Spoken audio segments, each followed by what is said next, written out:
Good evening, viewers. Welcome to Daily Politics on Trust TV. I'm your host, Hamza Idris. Nigerians have been watching interesting happenings since Saturday following the conduct of governorship and state assembly elections in different parts of the country.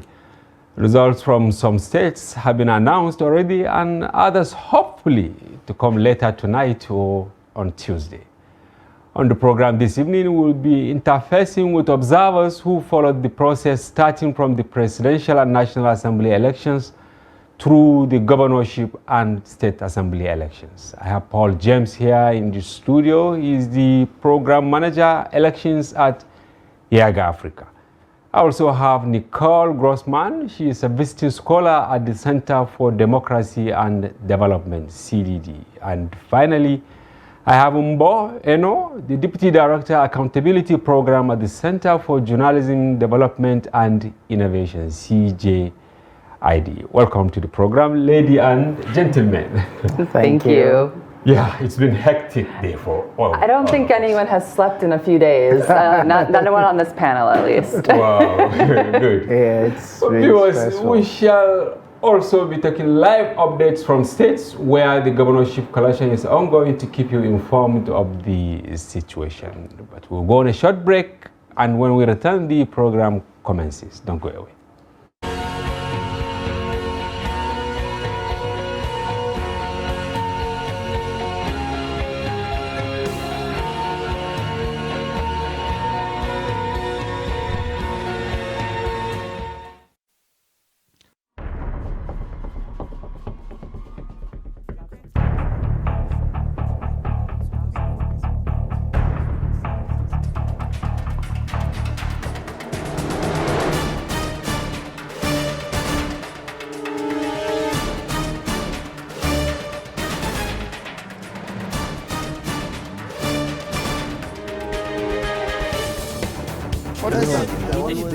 That's great. It's good to see you.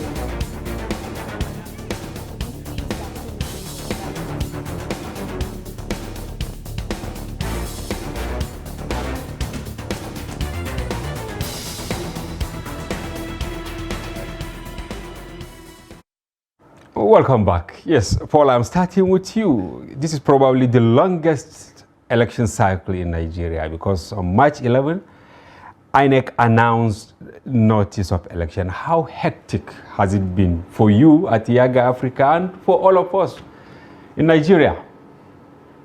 Well, I think I would say hectic. It is what was expected, what has been anticipated. This is a long-term plan, a plan that started since February 25th when INEC officially rolled out the timeline for the elections. The election, for all intent and purpose, was supposed to also be an election that inspires hope, because this is an election that is conducted in the context of the new electoral law that came with so many promises, so many progressive provisions that we saw in the law that we thought would be put in play in the elections. Well, some of these hopes were met, some of these hopes were dashed.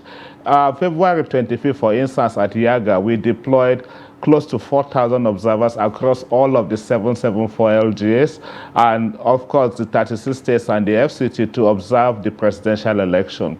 Before the election, we were apprehensive because of some signs we saw, especially with regard to how INEC was managing its communication and also managing logistics.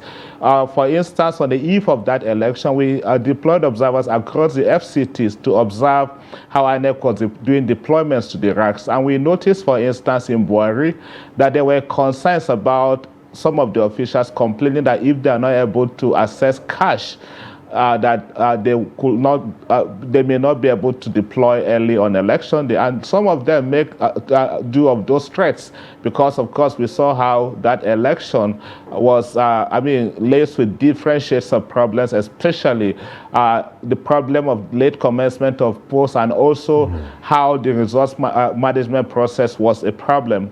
The election that just happened this Saturday, March the 11th, we thought INEC tried to redeem itself this time around because based on observer reports for this election, we deployed 1,547 observers nationwide to the 28 states where INEC conducted the states and the gubernatorial and state assembly elections. And what we saw, for instance, was that by 7:30 in the morning, 47% of these polling units we visited had at least one INEC official. And then by 9:30, almost all the polling units we visited had commenced accreditation and voting. One thing we saw from the election that I think was commendable was also the fact that INEC also was able to truly deploy technologies, because we saw that to a large extent the beavers function optimally. And then for us, the bad side to this deployment is the fact that we saw that the election was signposted with different shades of attempts to disenfranchise voters from participating in the process. We saw voter suppression. We saw a lot of ethnic profiling that limited the participation of some voters in the election. Election results are streaming in, and also what we saw after the election was that, unlike what we saw on February the 25th, INEC also had improved in the resource management process, that by the time election was done across most polling units, most of these results had been submitted to the INEC online, election results being portal. But what also remained a challenge is the collation process. I mean, we have seen other states' elections that were conducted. The recent was in Osun last year, that within 12 hours, INEC was able to submit the election results and a declaration was made. But this is more than 48 hours since the election on Saturday, and here we are still grappling with the collation at the collation level. Only 17 of these 28 states have made a declaration. Some of these returns are also still questionable. Very good. What a summary from. Yes, Paul, thank you. Nicole. Yes. As a scholar at CDD, what were your expectations when you came purposely for this, right? Well, actually, I'm here for the full year. And so I just got lucky that it happened to be an election year, and I got to participate in all of CDD's election-related work.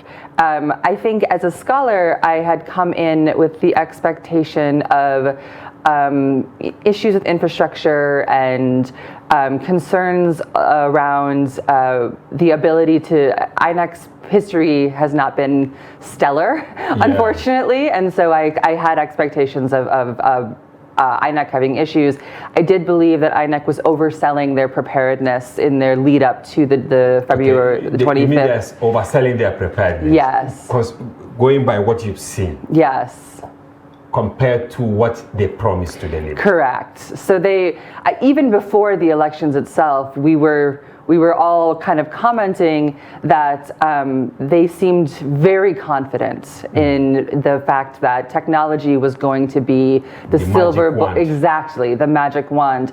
And anytime you are deploying brand new technology nationwide, there are bound to be issues, and they did not seem to recognize that, at least when they were speaking publicly. And I think that set them up somewhat for failure, in that doing so raised the bar for what was expected of them and of the technology itself. And so when IREV failed so spectacularly at the end of the presidential and National Assembly elections, I think it was particularly problematic because INEC themselves had said this will happen, this will be done perfectly, and so I think that the messaging, as was mentioned by Mr. Paul, was problematic. The communication was problematic. Much better in this election all around, but I think now we have a bit of a shift from INEC being our source of institutional concern to the various security personnel agencies being the source of our concern institutionally. Okay. About CJID. I know you also had so much expectation, but specifically I'm interested in the whole process, the election cycle. Over a year, this is the 13th month from the notice of, results, election. Announcement of Is it the right way to go, considering that Nigerians eat politics, drink politics, sleep with politics, go to work with politics? I would say, just like the previous two speakers have said, it's not the right way to go. A lot of expectations were laid at the feet of INEC, of course, rightfully so, as we've alluded to by the two previous speakers, because INEC had made Nigerians believe in their ability to deliver, and it turned out to be that the reverse was the case. So it's not the right way to go, in terms that we also had an electoral act that was signed over a year ago, and had given INEC the power, had mandated the government to release all resources needed for INEC to conduct the election a year before the election. And it is believed that INEC would have gotten those resources. Because if INEC did not get the resources... And they didn't complain about the resources. That's where I was going to. Yes. They never complained about it. Nigerians did not know what the plight was in regards to availability of resources. So it is taken that INEC got the resources they needed. To deliver. But it has turned out to be that even with the Electoral Acts making provisions for that generously, you remember that 2019, we had to postpone elections because of security. 2015 was because of logistics. Yeah. So and this time around, because of technology. March 11 was postponed because of technology. Yeah, but presidential election held, and technology failed. And so we can't really say that it was as a result of unavailability of funds for INEC to implement her strategy. Its strategy. I'm sure they would have laid out their own strategy. Maybe they underrated the quantum of work that they will face. I wouldn't think it was INEC underrating the quantum of work. They've done this in 2019. They understand how the population, roughly the population they should have been working with. Yeah. They had the voter registration process, the voter register was updated, and we had an idea of that we were going to be working roughly, if all things were to work together, we should have had a rough voting strength of about 87 million. So you already had that clearly marked out. So I wouldn't think it's because they were overwhelmed. Right. I just feel it's more like they didn't really take precautions. Yes. Paul, is it that we are coming back to era of inconclusive elections in Nigeria? Well, sadly, we might see that, because also I think of the actions of some non-state actors, and then also, if you like, the overzealousness of some politicians that want to get it at all costs. I think INEC had made attempt, especially in this March election, to be able to give Nigerians the kind of election that we expected. Like I had mentioned, we saw the early commencement, but the challenge we saw from this election was the resource management, especially the resource collation. For instance, from Ahoda East in Rivers State, the collation process was disrupted. Similarly, also in Obingwa in Abia State, the resource collation process was disrupted. What we also saw, for instance, in states like Kaduna, was the fact that during the calculation of some of these, the figures were not adding up, and so the process had to be delayed for the officials to go back to recalculate the figures. But again, sadly, this is the cycle. What I fear about our elections, and also from what we have been seeing since presidential election, is that attempt to allow the courts now to be concluding elections for Nigerians. If you see the comments, for instance, even by the INEC chair after the presidential election during the collation process, which I thought was even rushed, because I thought whatever were the issues from the election should have been addressed before INEC will go forward with the collation. The chair simply said whoever has grievances should go settle their matter in the courts. And so this is what I fear, because I think even the courts will be overwhelmed and may not be given the kind of judgment that even Nigerians expect. And especially with this toga hanging on the necks of our judges, where people are thinking that the judges are also becoming corrupt. I fear that at the end, it may not necessarily be the person that could truly represent the kind of wishes of aspiration of the people, but whoever will be the highest bidder that will be able to buy up the courts or buy up the judges may eventually be the one that will win from the court. So this is my fear, not necessarily about the inconclusive election, but that we are throwing this out now to the courts to be the ultimate decider of our election, and not necessarily the votes that are cast at the polling unit. I don't think this should be the norm. I don't sincerely think that Nigerians, this should be the common feature that we'll be seeing in the Nigerian elections. All right, Nicole, is it about INEC only, considering that No. it has done its best, according to Paul and many Nigerians? How do you rate the politicians, the actors? Absolutely Their not. conduct. It is not just about INEC. I think while I would love to have seen 100% of polling units start on time, the improvement from the presidential to the governorships was very noticeable. And in fact, Gombe and one of our observers noted when the process was over, the voters actually stood and applauded. And so I think people do recognize the work INEC put in. Where we at CDD saw a significant issue actually was in the behavior on the ground at the polling stations of party reps, of party agents. Yes. Not only was there an unbelievable increase in vote buying happening on the ground openly in front of everybody, but on top of that, we also had numerous reports of party reps, party agents physically fighting each other because even security agents, look at Taraba, for instance. Yeah, exactly. Two policemen were killed. Yes. A soldier was injured. In Ebony, we have the APC person who has reportedly shot and killed a PDP representative. And so this has happened, unfortunately, across the country.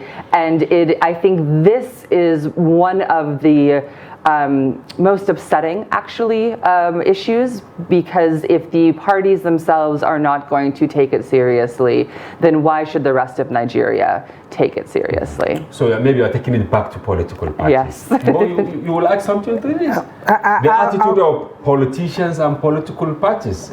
It is said that the political parties don't even have control over their members. Every other person on his own. Survival of the fittest. Well, if the political parties are the ultimate beneficiaries, they'll do little or nothing to rein in their wandering supporters. So that's the case here, because you have the probably financial muscle as a political party, and you have what we call in Nigeria structure at the local community. So whatever it is that your supporters are doing, as long as it's benefiting you as a politician and as a political party, you'll look the other way. The scenarios that the experiences we've been having in Nigeria is politicians only tend to speak up when it's not going their way. When they are at the receiving end, when they realize that the pendulum is not swinging towards the other. As long as it's in their own favor, whatever their supporters are doing is right. Take for instance the case of Lagos. Yes. Every single Nigerian has condemned the ethnic intonation that the campaigns went. But have you heard anything from the APC?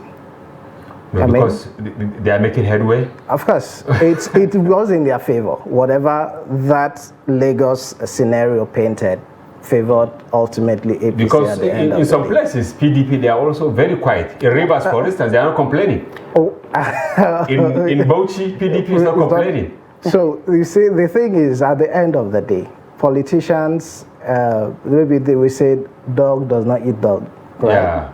So maybe what you are trying to say is that whoever becomes the winner will not complain. Whether it is rotten or whatever. Not, it's their own. It's in their favor. But I think one thing we need to condemn seriously from this election is that we might end up seeing a Nigeria that is more disunited. Sure. Than it was before the election. Lagos, we're back to Lagos now. The things going on, the ethnic profiling going on in Lagos needs to be seriously addressed so that we can have a united Nigeria going forward. Paul, do you share the same sentiment with Umbo that Nigeria will come out more divided than it was ahead of the election because of some of I think I do. I quite agree with Umbo. It's happening already. If you see the stories coming out of Lagos, where you have legitimate voters, registered voters that were denied the opportunity to exercise their franchise because they look like the people that come from certain part of the country. Now, where is the Commonwealth? People now are beginning to sectionalize, issues like it's supposed to ordinarily bind us together, but then when it comes to talking about resources, then that is where we begin to talk about Nigeria. I fear that if this is not addressed, it will begin to creep into other sectors of the economy very soon. Of course, people are already complaining about some of the appointments that have happened, nepotism around that and all of that. If this is happening in what should have been the decider for who becomes the leader, and then people are not given the opportunity to have a say or who becomes their governor, then I fear very soon, even in terms of appointment, because I'm also hearing some comments that are coming from states like Lagos that they had made mistakes in the past by allowing people from other parts of the country to come and be part of their government, and that will never happen. I don't think this was the dream of the founding fathers of Nigeria. I don't think this is also what we aspire that the future generation will come to inherit from us. I think for me, the healing has to happen and the healing has to start now. If there will be a moving forward from Nigeria, we don't quickly, because that has always been the concern for me from my election. We're always in a hurry to move to the next phase of our political life, and not necessarily going back to reflect and see what were the issues and how will these issues be addressed. I sincerely feel like after this election, we should have some sort of a panel like a healing process of sorts. Yeah, like the Oputa panel sort of, so that we could have genuine conversations about what these issues were and how these issues should be properly addressed, and then before we begin to think about moving forward with other aspects of our democratic life.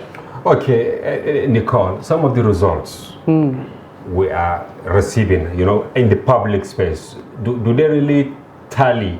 Because you got your raw data from the field, right, at CDD. Do they tally the figures? Or you think they have been compromised in the process somewhere along the line? Tough question. We do have our observers send us a photo of the results sheet across the country. And I'm sure you understand it's a very slow process to then compare it to IREV, which isn't necessarily even what's being announced at the collation centers. And so while we have people who are watching this very closely and are trying to kind of track from what our observers saw to what eventually gets called out at the collation centers, there have been some discrepancies. And not a ton, but there have been some. And so I was just watching before I came in, the Adamawa Coalition Center, and people were upset about overvoting being a concern. I think that there is a bit of a concern about overvoting, but I do think Bivas helped with that. I think it's harder now to manipulate in that way, but I think where we're seeing the difference is between what is announced at the actual polling unit and what is coming out at the collation centers. And so I think as we continue to dig through and watch over the next, I hope only few hours, not days, as we watch the rest of the collation occur, we will get a much better sense of how big that discrepancy is. Right now it seems fairly low in what we have observed, but again, this is being watched very closely. Okay, yes. Umbo, what was the magic on the side of INEC from 25th February to March 18th? Because the server was grounded of sort, especially in collecting the presidential results. And is it that they protected themselves, going by what the Minister of Communications said, that they actually survived 12 million cyber attacks? Wow. What A lot of questions. A big What question. magic? I don't What have magic answer did? for it. What did Because you magic did- investigate, you're from CJ. Yes. What magic did INEC perform? I just feel that it was more of, so they've just come out of a lot of bashing, Okay. and they had to take precautions and make sure that whatever it was, they had put their acts together and made sure that whatever issues they had with the server was resolved. So I just feel it's will be too quick to say that INEC did any magic. Okay. I would rather say that it's. But what is on the surface on the so surface, far, it's looks actually a magical. better outing compared to... Definitely, it's a better February. outing than, compared to February. But if we also want to look at where INEC had tested the result, the IRF, Ekiti and Osun, was far better than what we are having now. Yes, we will say that we are having results now coming at a larger scale. The other one off-season. Yes, they were off-season and much smaller in terms of size and number of polling units. Yeah. But we have quite a larger number of polling units now. So I think whatever it was, that whatever if it was a server attack issue, or I mean, these were things they should have anticipated before the February 25th election. Okay. And then to have taken precautions. So I just feel the bashing that they came under post-presidential election would have prompted them to be more committed to the national cause. Okay, Paul, I'm throwing the same question I asked Nicole on what your observers, because you deployed, for this one, you deployed 1,000, is it 15? 547. Yeah, 1,547. And during the presidential, 4,000. This is big number. Yeah. Yes. Are there some areas of reconciliation that you think will affect the integrity of the whole process? Yeah, so maybe I'll start from the presidential election, where we thought the results management process was problematic because of what we got from our observers that did not tally with what INEC eventually announced. As you know, for the presidential election, Young Africa deployed a parallel vote tabulation where we deployed observers to a representative sample of polling units that are spread in all the 774 local governments. The outcome of the election, when the results started streaming, and we had our numbers, our data stabilized even before INEC will announce the results. And so we saw concerns of overvoting in some locations. But what was more worrying was when the results for Rivers State and for Imo State were announced, where we saw they were at variance with what tallied. Our observers reported from the polling unit level. For Rivers State, what happened was just a criminal act, because the votes for one party was taken and then was interchanged with the vote for a second party. The whole result belonging to a certain political party. For a political party was interchanged with that of another party. But where were security operatives and then the party agents? Well, that happened actually at the collation center, and this was also aided by the governor and, of course, his supporters or his political talks. That's a serious indictment. I will indict him on TV and his political talks in Rivers State. The one for Imo, also similar. What we saw was also the change of the results at the collation level. The one for Rivers specifically happened more in Obiakpo local government.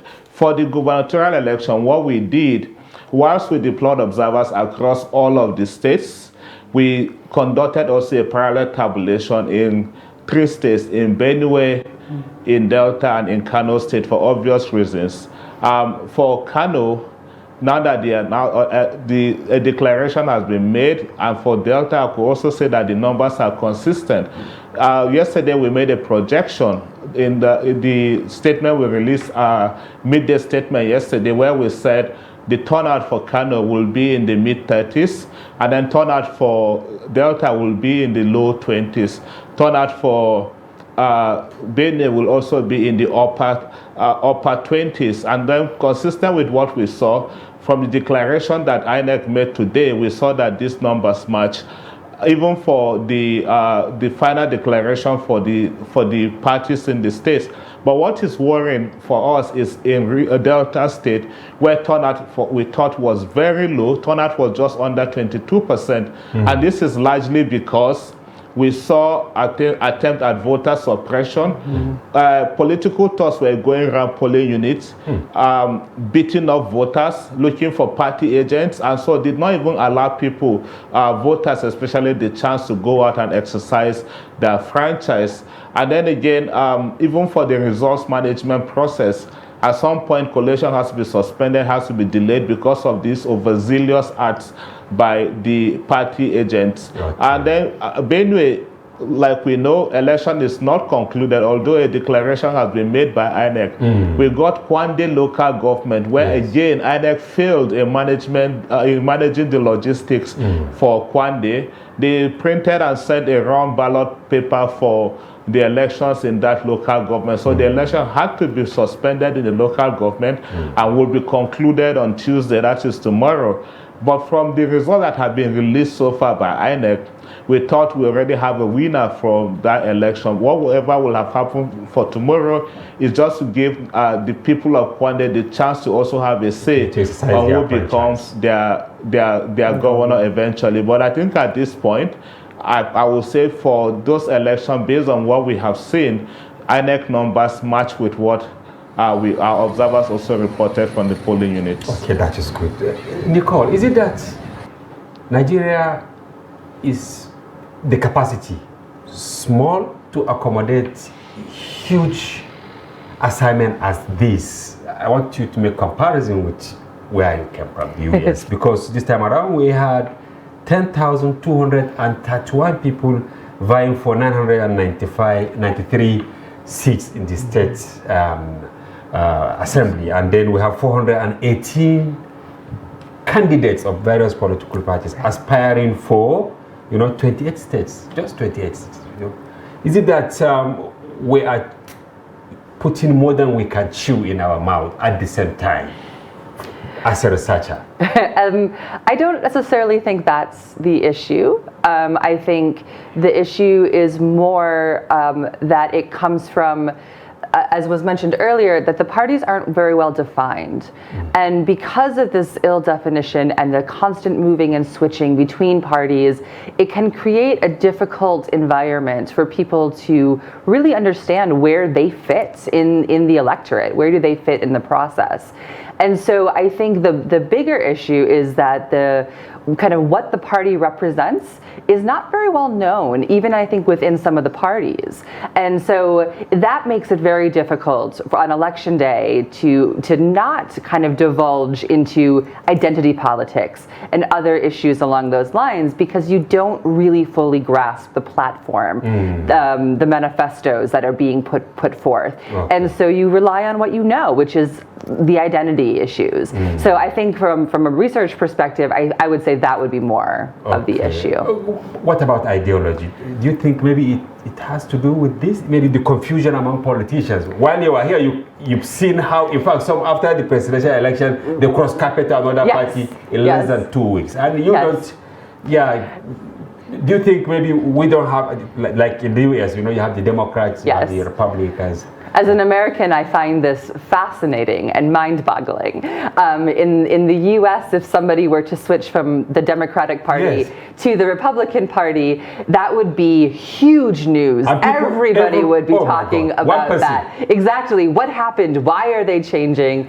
And so that idea here that everyone, a whole community, they do it with pomp and pageantry. Yes, exactly, exactly. And so I think that for me, that's a very fascinating thing to observe. But I also think for the voter, it's very confusing because then parties don't hold a lot of weight, right? And so I think what you've seen in this election is a shift away from the party as being the pull factor for voters, and kind of more toward the personality, the person themselves. Do I like them as a person? So you have seen a shift in voting happening. I think more in the presidential election with a third party party candidate becoming actually viable for the first time. But I do think that's a part of the issue, is that ideology isn't defined as well as we would like it to be in order for voters to fully say, I support this party. Instead, we're kind of guessing each time. Okay, yes, Umbo, it's a follow-up question. Are we inching towards having ideology, going by the obedience, going by the concosia followers who stood by certain belief, and they have also expanded the frontier? Maybe we take a phone call before you answer this question. Okay, it's a short break, of course, sorry. Okay. Yeah, viewers, will go on a short break, and when we return, Umbo will answer this question I ask. Thank you. Don't go away.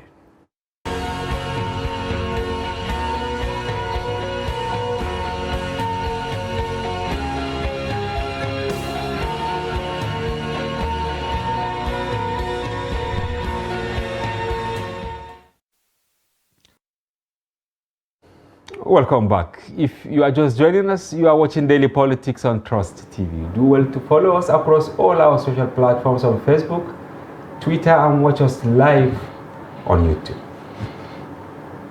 Yes, I still have Nicole Grossman. She's a visiting scholar at CDD, and we have Paul James, Program Manager, Yaga Africa, and Mbo, Deputy Director, Accountability Program at the Center for Journalism Development and Innovation. Welcome once again. Thank you. Yes, I ask a question. I hope this one is not tough. Not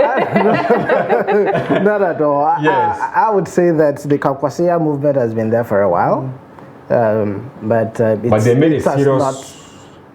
I wouldn't think it has grown beyond a region, given the outcome of the presidential results that we saw. But a certain presidential candidate is alleging that if not for him, he will have made it to the villa. Well, by the numbers that he got, we won't say that it has become, we could say it's a regional ideology for now. The obedient movement is barely how many months old, so it's still taking time it's still forming, I want to believe. So let's see how the obedient movement does in the next 3, 4, or the next election cycle. If it's still there and strong as it is, then we can say maybe there's an ideology forming. Yeah. But apart from that, I mean, if you were to ask me what's the ideology of the PDP right now, I may not be able to tell you. Or APC. Or that of the APC. Because and this one, because we have 18 political parties. Yes, and their manifesto almost the same. Almost the same. Because they are one and the same thing. I mean, that's why it's so easy for them to just wake up today and say, I belong to this party, and then tomorrow, and then they'll still fit in. Yes, Paul, 2 questions for you. The first one, how do we address this issue of lack of ideology? And then the second one, looking at the electoral map, don't you think INEC deserves some kudos? Considering how the electoral map, when you look at it in 1999 and how it appeared this time around, where political parties actually crisscross across all the 6 geopolitical zones. Well, first, about the issue of ideology, I think if we look at what has happened from this election, there was a trigger that allowed people also to form certain beliefs and help to push through their agenda. For the young people that supported the obedient movement, it was a trigger from the NSAS that happened. And also, if you recall, just after the party primaries and how the primaries were conducted, the candidate that emerged sort of spurred another new wave of interest in the politics and necessitated INEC to even extend the period of voter registration. And then as the momentum was sustained even beyond that period until the election. There was an event that Yaga Africa with other partners organized, and then in that event alone, one in Lagos, one in Abuja. For the Lagos event, over 11,000 people young people were registered, and then at the Abuja event at the Old Parade Ground, over 17,000 young people registered to pick up their PVC because they had a belief, and they stayed true to that belief until the elections happened.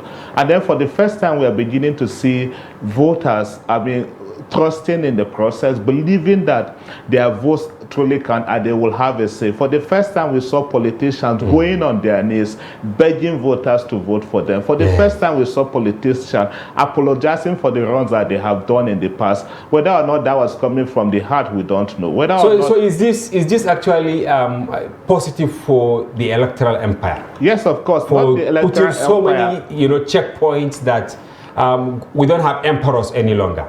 I am coming to that because what I thought what happened in this election was that a lot of political camps were dislodged. A lot of godfathers, if you like, were also dislodged. Foundations were shaken. If not for the extension that INEC had, of course, because of technology for the gubernatorial election, for the March 11 election, I am sure we'll have seen even more surprises. The politicians, of course, will have to go back to their old ways to rejig, like what we saw in the March 11 election. It was sad, like Nicole had mentioned, the concern around vote buying. We saw places where voters were induced with even alcoholic beverages. Oh my God. This is how bad that, I mean, what the politicians think or make of an average voter, give them alcohol, confuse them, and then they get to vote for us. Or places where we saw them giving voters spaghetti. How much is spaghetti, for God's sake? They weaponize poverty of sorts. Exactly. And so, talking about them, these are people that even have no shame. I mean, what does it mean that you are in one party together, you are in bed with this politician, that you are accusing or insulting the other politician, tomorrow you move to the camp of that politician because they don't even understand what is their own party ideology. For them, it's all about interest. For them, what they think of their party is just platform for ascending to whatever power they want. Once they get what they want, they move on to the next interest. And it is shameful that this is happening.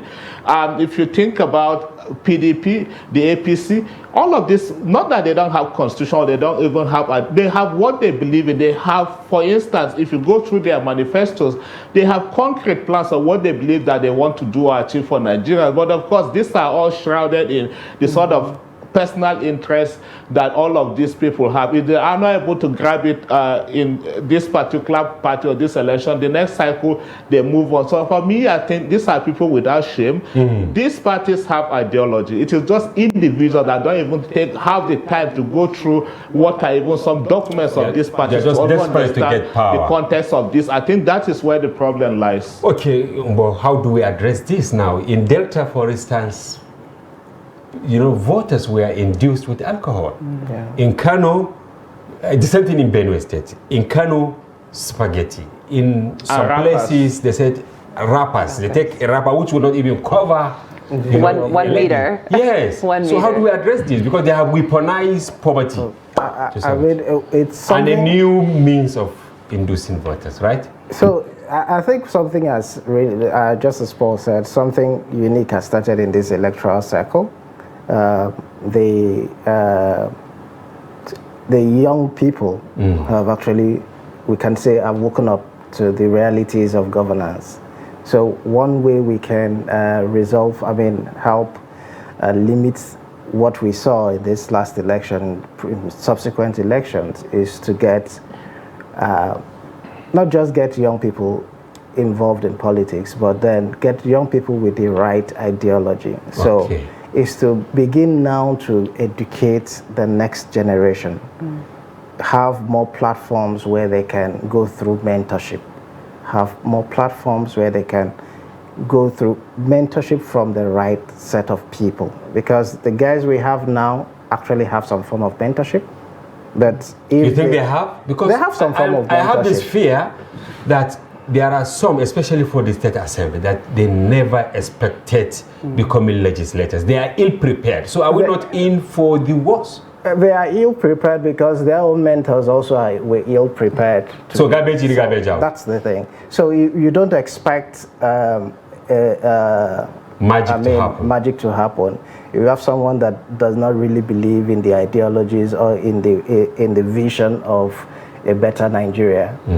You don't expect that person to groom someone that will believe in a better Nigeria. So it's about, okay, if my leader, as we call them, my leader got into this position through hook or crook. So if I have the opportunity, if he places me there, I will also do the same thing. So it's about getting the right sense of, right kinds of mentorship to mentors to begin to mentor our younger people, the younger generation. And okay, and Nicole, based on your studies, we are running short of time. Sure. Yes. Who should we blame for this undue delay? This is over 48 hours, and only results from 17 states have so far been declared. In Sokoto, you know, we have some issues. Of course, they said, especially for the state assembly, this was election conducted 2 weeks ago. In Adamawa, inconclusive. In Benue, and all that. Is it the professors that we brought from universities to superintend this process, or the politicians who are confusing the professors, or INEC, the technicality in compiling the result? You're trying to get me in trouble with the rest of my academic friends here. I think there's actually blame to kind of spread around, unfortunately. I think depending on the collation center and the states, different issues were experienced. Some issues saw violent disruption, and that is something that whether you can officially blame politicians on or not is of course questionable, but for the safety of everyone, they do have to leave. They have to slow down the process. I think INEC bears responsibility for the fact that this is their process to manage, and if they had done it well and done it to the level of expectation, security would have been in place to make sure that wasn't an issue and that they could do the process well, and to ensure that all of IREV was populated and done quickly and easy to compare. And so I do think there's still some blame to be put on IREV, or on INEC's feet. I would love to say that no, academics have been amazing, but unfortunately, I have you see them midway saying that okay, we are going in for break. Unnecessarily, you know. I've also seen some addition unexpected errors. hours, you know, going out to break, and then they will come back. Yes, so I think part of it is that I've seen addition errors, which I just don't want to see from people with PhDs. But so I do think that unfortunately the blame is kind of in multiple on multiple people's. I think there is less of a sense of urgency there should be. I think there should be a sense of urgency that we sit and we do this until it is done, and until it is done well. And like you said, unfortunately, they'll break for dinner for 4 hours. Yes. Or things. And they cook a lot of meals. You know, cook a lot of meals. Allegedly. Exactly. Yeah. And so I think yes, the sense of the full weight of the responsibility might not be internalized. I think for some of the people who are working in this field. So I'm gonna pass the buck to and say everyone's the problem. Okay. But that means everyone's the solution as well. Okay, fine. Paul, what is your take on this? Who should we blame for the undue delay, you know, in completing this process? Before I answer the question, now that the professors have failed us, maybe we should try imams and pastors in the next election and see if we could get the difference. Oh my God. Yeah. But for me, I will always blame the politicians. I mean, they are just always daring when it comes to the resource management. They are desperate. Desperate, yeah, thank you. Because for every time that you want to do something that will improve the process, they come up with other means, other ways of beating the whole system, which is very sad. Okay. I mean, for a professor, for instance, what is the take home? And then you are, some of these politicians at gunpoint will have to make declaration. Yeah. Some of them are given bribes. So there is inducement, there is suppression, there is threat and all that. The pressure is even too much on them. So I think we just need to open up the whole thing and not necessarily putting blame like just on one aspect, on one of the elements of the process, but if we could compartmentalize this and pin where these issues are and begin to address them frontally, perhaps we'll have a high way out of this. Thank you very much. I am tempted to give you just 10 seconds. How do you get it right? Is it that we should bring imams and this thing, or we should just trust ourselves and the process? I think just further improving the technological deployments for election management to reduce human interference. Thank you very much, Mboeno, Deputy Director Accountability Program at the Center for Journalism Development and Innovation, for coming to the program. We enjoy your contribution. Nicole Grossman, History Scholar at CDD. Thank you. Your contribution is invaluable. And Paul, James, Program Manager, Yaga Africa, we thank you for coming. And viewers, that's a wrap on today's program. Thank you for watching and do join us again. I am Hamza Idris.